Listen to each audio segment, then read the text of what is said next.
नमस्कार, स्वागत है आप सभी का। मैं हूं आपके साथ कुमार कृणाल धीरज। आप देख रहे हैं मुद्दा, और आज मुद्दा में बातचीत करेंगे रायसीना महाकुंभ की।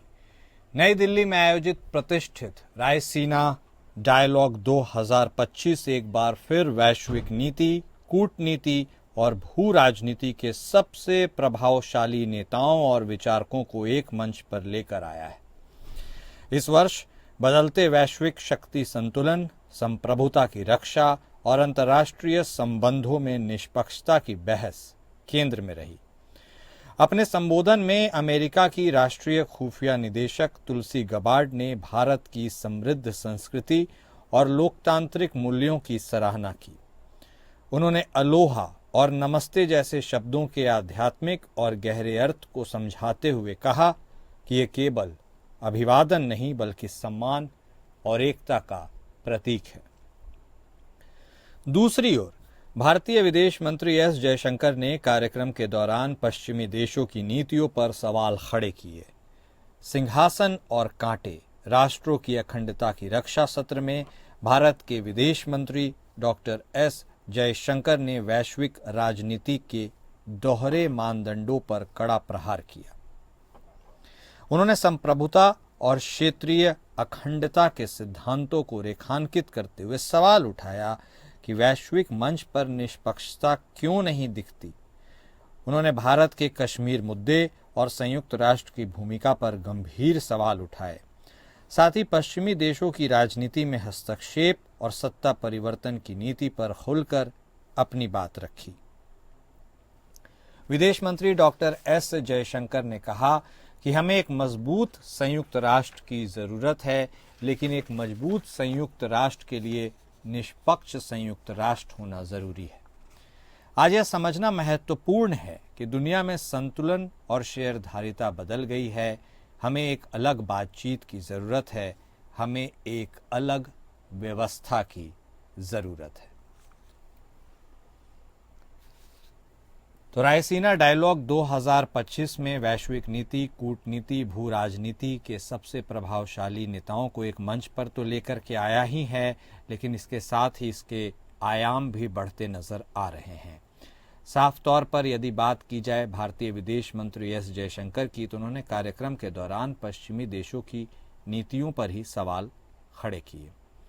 इससे पहले अपने मुख्य भाषण में अमेरिका की राष्ट्रीय खुफिया निदेशक तुलसी गबार्ड ने कहा कि बहुत समय हो गया है, लेकिन इस देश के समृद्ध इतिहास और जीवंत लोकतंत्र को जानना हमेशा एक अद्भुत और गर्मजोशी भरा एहसास रहा है, जो वास्तव में हमारे दोनों देशों के बीच लंबे समय से मौजूद विशेष बंधन की नींव है।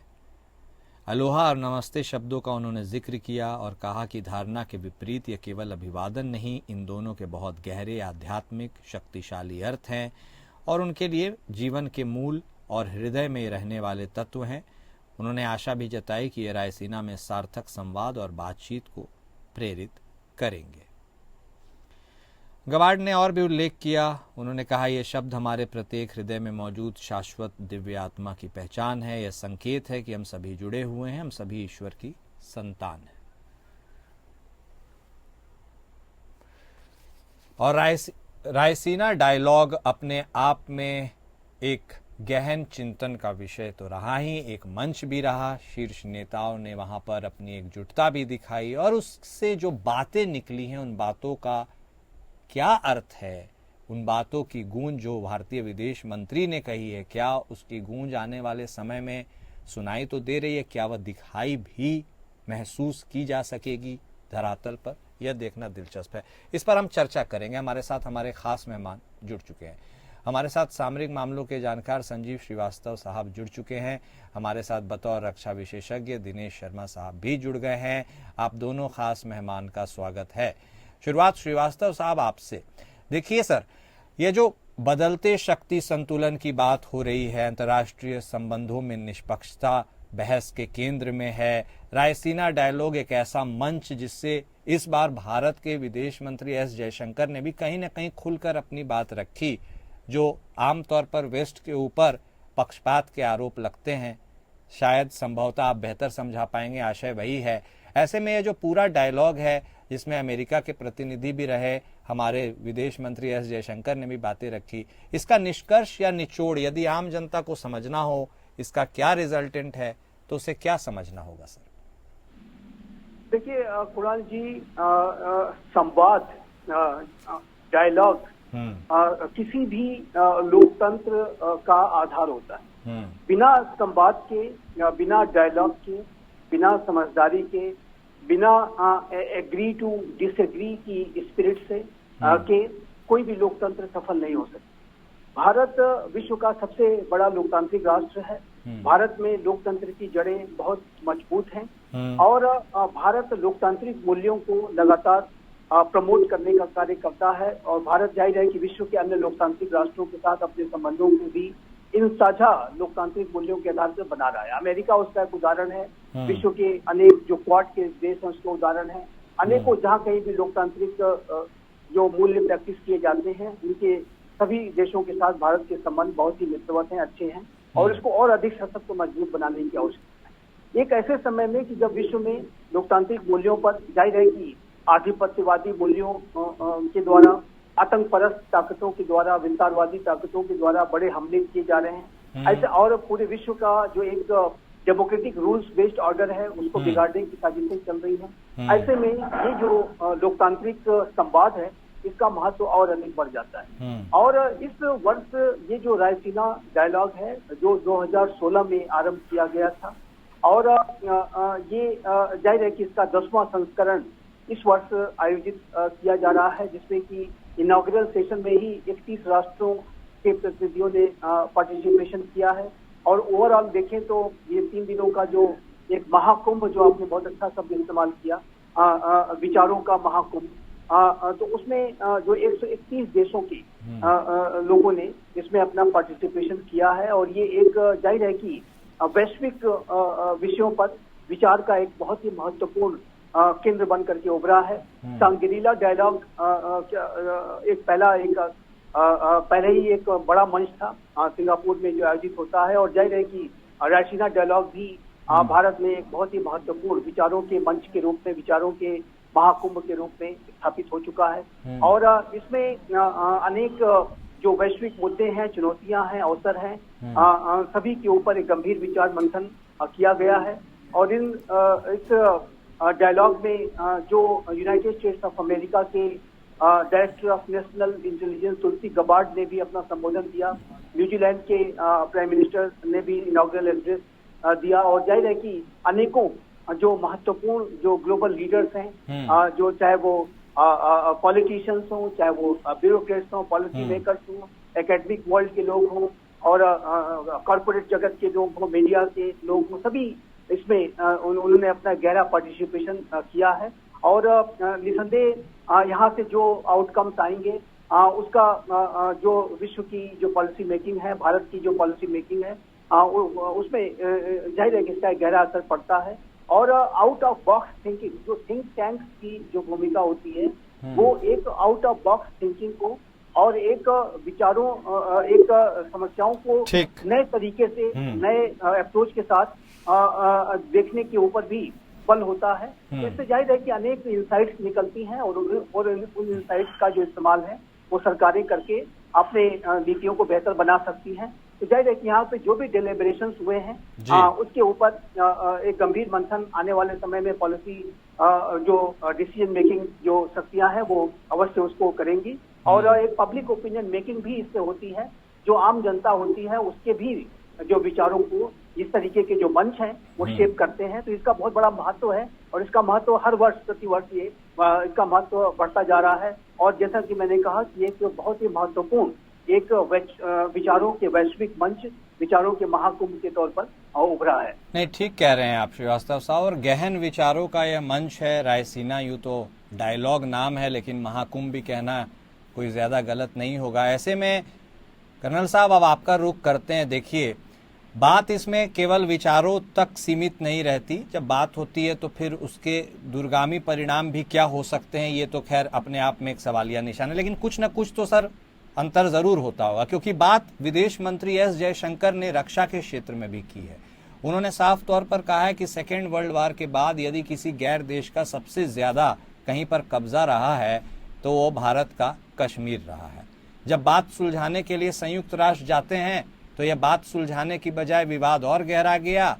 उसके बाद पता चला कौन पीड़ित है, कौन शोषित है या कौन हमलावर है, सबको एक ही श्रेणी में लाके खड़ा कर दिया गया।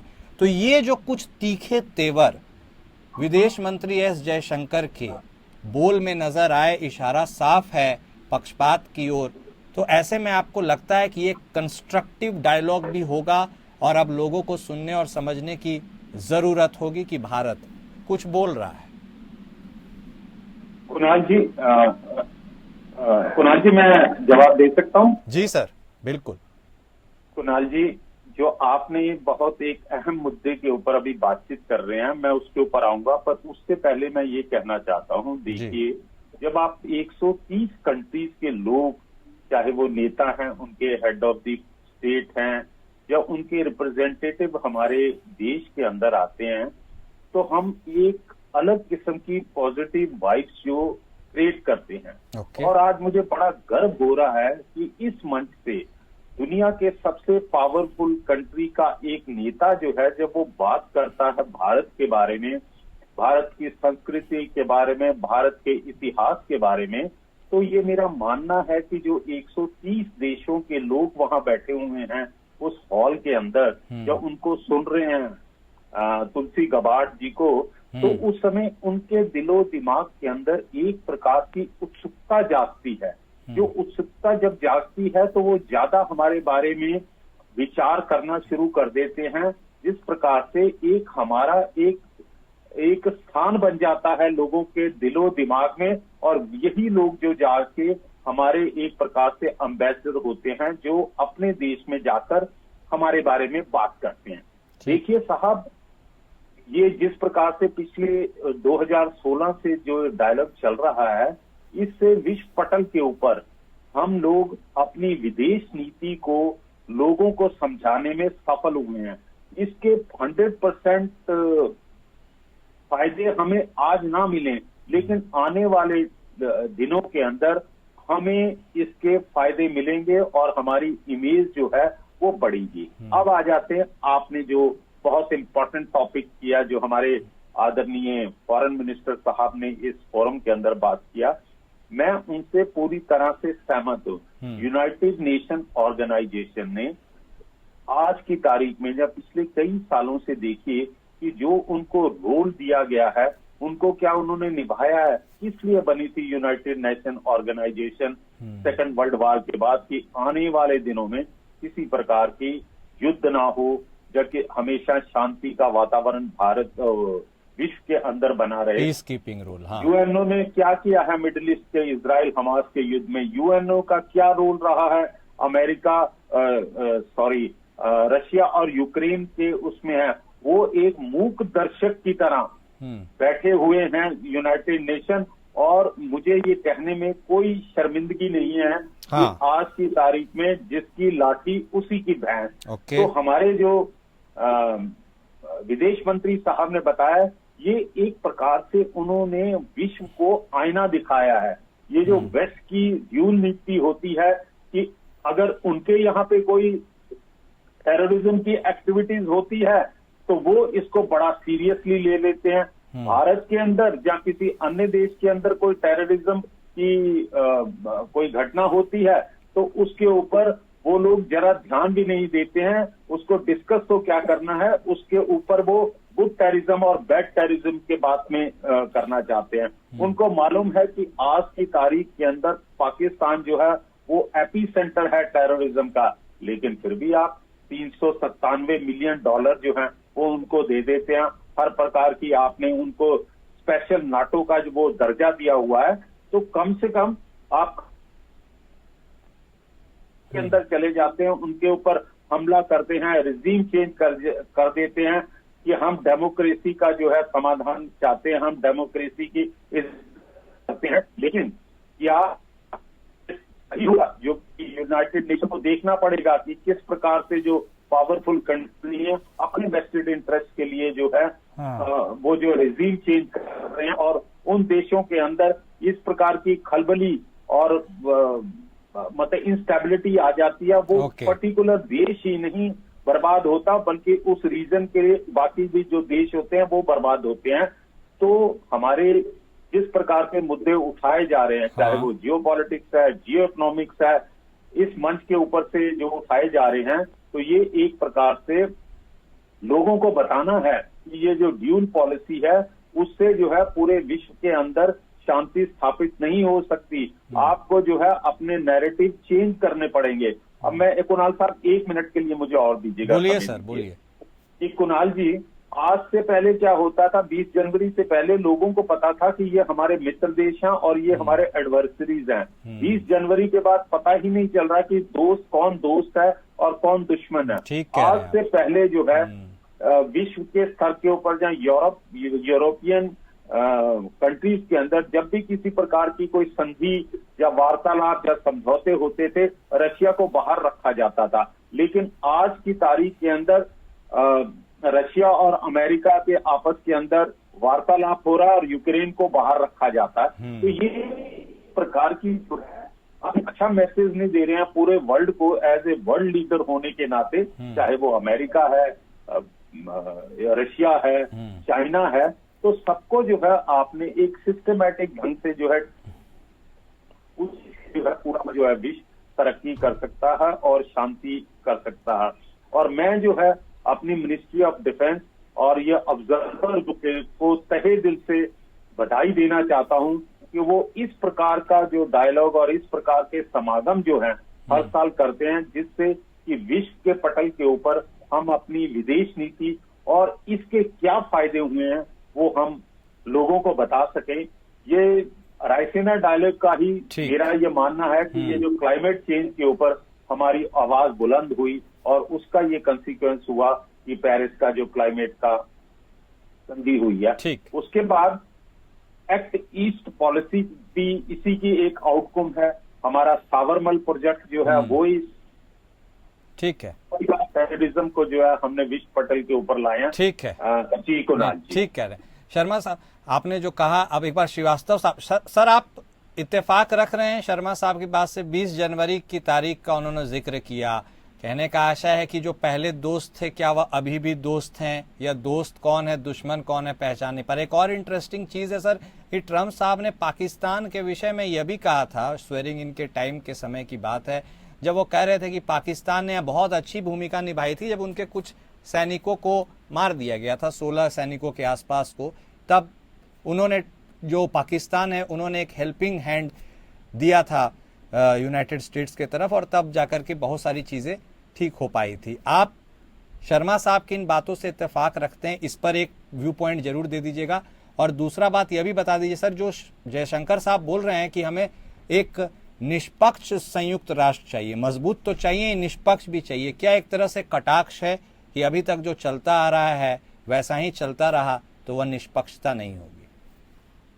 जी जी, देखिए मेरा भी स्पष्ट रूप से मानना है कि वर्तमान समय में अंतर्राष्ट्रीय समुदाय में जो अनिश्चितता का वातावरण लगातार गहरा हो रहा है, और ये जो अनिश्चितता है वो 20 जनवरी से ही नहीं बल्कि उसके पहले से ही हम लगातार ये देख रहे हैं कि चाहे वो रशिया यूक्रेन का युद्ध रहा हो, और चाहे वो मिडिल ईस्ट की स्थितियां हों, और राष्ट्रों के बीच में जिस तरीके से वर्चस्व की प्रतिद्वंदिता चल रही है, और जहां एक तरफ यूनाइटेड स्टेट्स ऑफ अमेरिका, उसके नेटो के अलाइज, उसके एशियन अलाइज एक पक्ष में आ रहे हैं, वहीं दूसरी तरफ China, Russia, Iran, north Korea जैसे राष्ट्रों का एक गठबंधन बनता जा रहा है। एक नए शीत युद्ध का खतरा मंडरा रहा है। और ऐसे में जो अमेरिका के राष्ट्रपति डोनाल्ड ट्रंप का जो एक अनकन्वेंशनल अमेरिका फर्स्ट का जो अप्रोच है, जो कि बहुत ही सेल्फ सेंट्रिक अप्रोच है, जाहिर है कि उसकी वजह से ये जो अनिश्चितता और अधिक बढ़ गई है। और राष्ट्रपति डोनाल्ड ट्रंप जाहिर है कि एक अनप्रिडिक्टेबल, अनकन्वेंशनल पॉलिटिशियन है। उनके बारे में अगला कदम क्या उठा लेंगे उसके बारे में कुछ कह नहीं सकते। और जाहिर है कि इन सारी वजहों से भी अनिश्चितता बढ़ी है। तो मैं मानता हूं कि ये जो अनिश्चितता बढ़ी है वो ओवर द ईयर्स, हाल के समय में बढ़ी है, और एक नए शीत युद्ध का खतरा बनता जा रहा है। ये अवश्य है कि डोनाल्ड ट्रंप की वजह से ये जो अनिश्चितता का प्रोसेस है वो और ज्यादा गहरा गया है। इसमें काफी जो है अब एक ज्यादा गंभीर स्थिति बनती जा रही है। लेकिन इतना कहने के बाद मैं अवश्य ये बात कहना चाहूंगा कि जहां तक दोस्तों और दुश्मनों की और कॉम्पिटिटर्स की, अगर दुश्मन न भी कहें तो जो प्रतिद्वंदियों की अगर पहचान की बात है, तो उसको करने के लिए आज का ये जो नया भारत है बहुत ही समर्थ है, सक्षम है। और हम जानते हैं कि किसके साथ किस तरीके से डीलिंग करनी है, और हमारे संबंध अमेरिका के साथ कैसे होने चाहिए, रशिया के साथ कैसे होने चाहिए, चाइना के साथ कैसे होने चाहिए, मिडिल ईस्ट और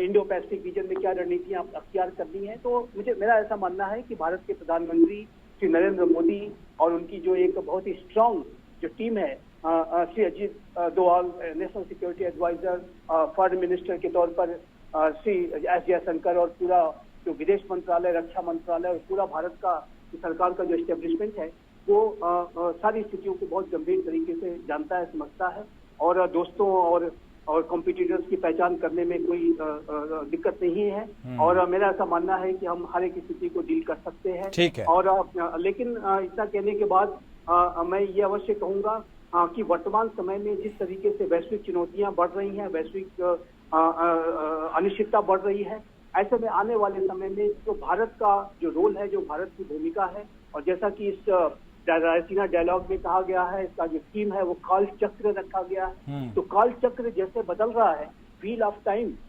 वर्तमान समय में जो है वो अनेक चुनौतियों से भरा है। और मेरा ऐसा मानना है कि इन चुनौतियों को डील करने में भारत एक बड़ी वैश्विक भूमिका अदा करेगा, और भारत का जो रोल होगा वो वैश्विक चुनौतियों को डील करने में बहुत ही सेंट्रल होगा। और जैसा कि हमारे विदेश सचिव श्री विक्रम मिश्री ने कहा कि जो इकोनॉमिक नेशनलिज्म की जो फोर्सेस हैं वो एक तरफ हैं, ग्लोबलाइजेशन की फोर्सेस एक तरफ हैं, और जो वैश्विक जो संस्थान है, यूनाइटेड नेशंस ऑर्गेनाइजेशन जैसे संस्थान है, उसमें सुधार की तुरंत आवश्यकता है। यदि वो सुधार नहीं किए जाते हैं तो वो अपना रोल नहीं प्ले कर पाएंगे। तो मेरा ऐसा मानना है कि भारत इस बात को लगातार प्रमोट कर रहा है कि यूएन का रिफॉर्म होना चाहिए। उसी बात को श्री एस जयशंकर ने, हमारे विदेश मंत्री ने कहा है। और मेरा ऐसा मानना है कि यदि यूनाइटेड नेशंस ऑर्गेनाइजेशन को अपने अस्तित्व को बचाए रखना है और अपनी भूमिकाओं को ठीक तरीके से निभाना है, तो उसमें सुधारों की नितांत आवश्यकता है। और उसमें भारत जैसे राष्ट्रों का जो एक रिजर्व प्लेस है, जो परमानेंट जो सीट है यूएन सिक्योरिटी काउंसिल में, वो भी सुनिश्चित होनी चाहिए। ठीक है सर, क्षमा कीजिएगा, समय का अभाव है, वक्त इतने की इजाजत देता है। आप दोनों खास मेहमान हमारे साथ जुड़े, बहुत शुक्रिया आप दोनों का।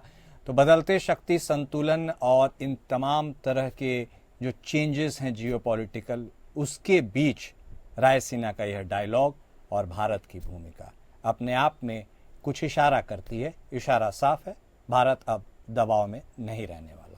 मुद्दा में आज बस इतना ही। नमस्कार।